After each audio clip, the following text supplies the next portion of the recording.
Question number 8 में है। 8 में आपका दिया गया है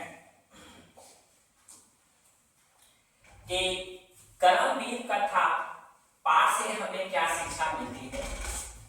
यानी कर्मवीर कथा पाठ से हमें क्या शिक्षा मिलती है। तो मेरे प्यारे बच्चों आंसर यहाँ लिखा हुआ है। देखिए कर्मवीर पाठ से हमें यह शिक्षा मिलती है कि गरीबी से कभी घबराना नहीं चाहिए। क्या हमने बोला?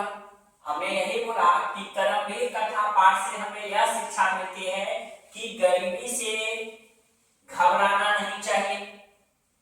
आज गरीबी है, हो सकता है समय आने पर अपने आप सब कुछ चेंज हो जाएगा। आज हम भले ही गरीब हो, कल हो सकते हैं कि अमीर भी हो सकते हैं। सब समय के अनुसार होता है मेरे प्यारे बच्चों।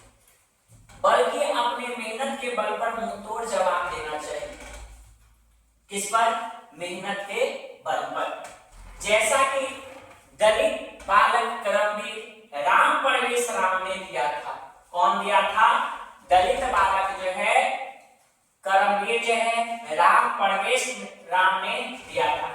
क्योंकि वो जो है भीखर टोला गांव के एक गरीब बालक थे और वह अपने मेहनत के बल पर पैसा के अभाव में भी केंद्रीय लोक प्रशासन सेवा में उन्नत स्थान को प्राप्त की और एक अच्छे प्रशासक की भूमिका निभाए।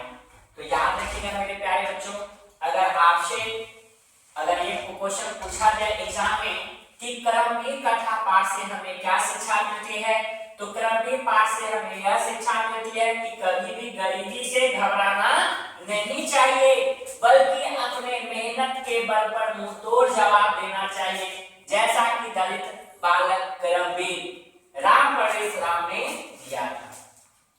क्योंकि वे भीखर टोला गांव के एक गरीब बालक थे और वह अपने मेहनत के बल पर पैसा के अभाव में भी जो है केंद्रीय लोक प्रशासन सेवा में उन्नत स्थान को प्राप्त किए और एक अच्छे प्रशासक की भूमिका करके निभाए।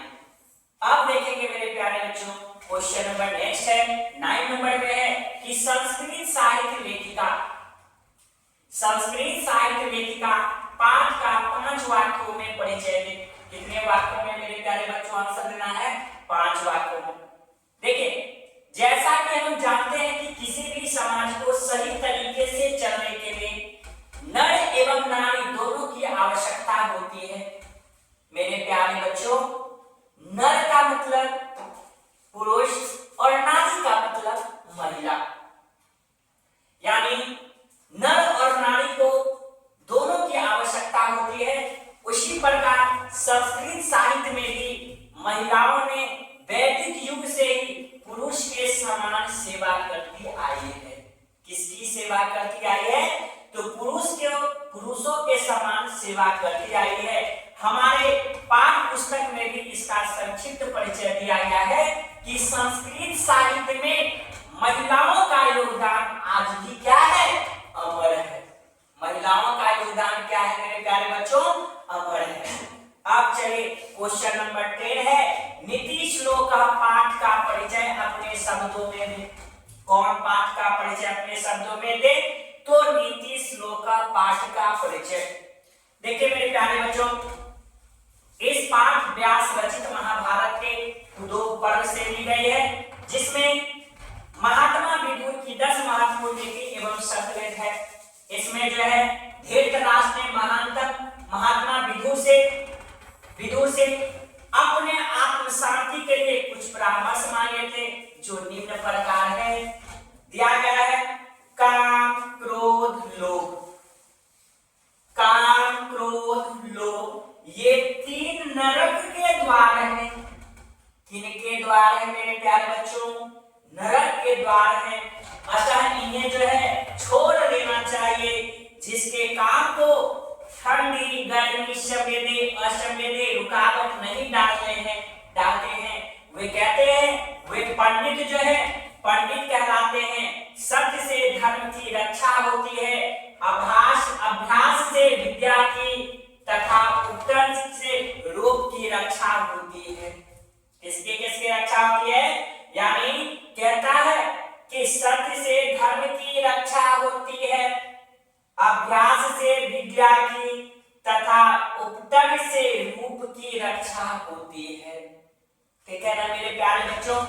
यानी ध्यान दीजिएगा कि अगर आपसे क्वेश्चन नंबर 10 पूछा जाए कि नीतीश रोग पाठ का परिचय अपने शब्दों में दे, तो आंसर हमने क्या बताया कि यह पाठ व्यास रचित जो है महाभारत के उद्योग पर्व से ली गई है, जिसमें महात्मा विदुर के 10 महत्वपूर्ण नीति संकलित है, इसमें जो है धृतराष्ट्र ने महात्मा विदुर से जो है अपने आत्म शांति के लिए कुछ परामर्श मांगे थे, जो निम्न प्रकार थे। कौन कौन थे? काम, क्रोध, लोभ।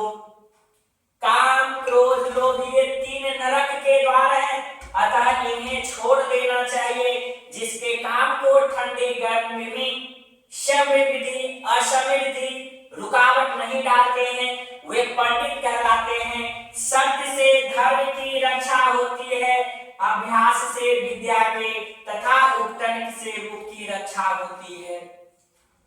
नेक्स्ट क्वेश्चन है मेरे प्यारे बच्चों, क्वेश्चन नंबर 11 है कि देवव्रत की प्रतिज्ञा क्या थी? क्वेश्चन है आपके पास, देवव्रत की प्रतिज्ञा क्या थी? याद रखिएगा मेरे प्यारे बच्चों, देवव्रत की प्रतिज्ञा यह थी कि मैं जीवन भर ब्रह्मचर्य रहूंगा। यानी ब्रह्मचर्य का मतलब आप जानते हैं ना, कभी भी शादी नहीं करूंगा, ब्रह्मचर्य रहूंगा यानी शादी नहीं करूंगा।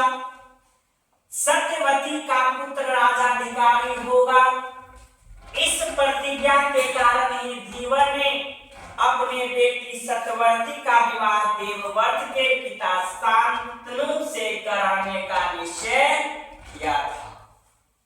किससे कराने का निश्चय किया था? शांतनु से कराने का क्या किया था? निश्चय किया था। याद रखिएगा मेरे प्यारे बच्चों, फिर से इस क्वेश्चन को एक बार मैं दोहरा देता हूं। क्वेश्चन है देवव्रत की प्रतिज्ञा क्या थी? तो देवव्रत की प्रतिज्ञा थी कि मैं जो है जीवन भर ब्रह्मचर्य रहूंगा, यानी शादी नहीं करूंगा। सत्यवती का पुत्र राजाधिकारी होगा।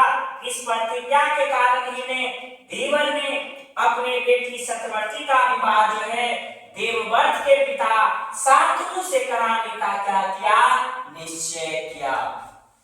चलिए मेरे प्यारे बच्चों, क्वेश्चन नंबर 12 है, शास्त्रकार पाठ का 5 वाक्यों में परिचय दे। आंसर में लिखे हैं, देखिए भारतवर्ष में शास्त्रों की परंपरा महत्वपूर्ण बताई गई है। किसकी महत्वपूर्ण बताई गई है? भारतवर्ष में शास्त्रों की परंपरा जो है महत्वपूर्ण बताई गई है। इसे समस्त गण का जो है स्रोत बताया गया है तथा इसके अंतर्गत यह भी बताया गया कि वेद 6 है। वेद कितना है? वेद जो है मेरे प्यारे बच्चों 6 है। कौन कौन सा वेद है? वेद जो है वह कितना है? वेद जो है वह 6 है। एक है क्या? शिक्षा, दूसरा है कल्प, तीसरा है व्याकरण, चौथा है निरुक्तम, पांचवा है छंद और छंद तथा ज्योतिष, ज्योतिष बोलते हैं। लेकिन इसको इतना ही नहीं, इसमें यह भी बताया गया है कि सांख्य दर्शन के प्रवर्तक कपिल तथा योग दर्शन के प्रवर्तक कौन थे? पतंजलि थे। ठीक है ना मेरे प्यारे बच्चों? तो क्वेश्चन 12 तक था, तो अभी हम 12 तक क्वेश्चन आप लोग को बता दिए गए हैं। अब एक वीडियो में और इसके बाद जो है आप लोग को क्वेश्चन बताया जाएगा। ठीक है मेरे प्यारे बच्चों?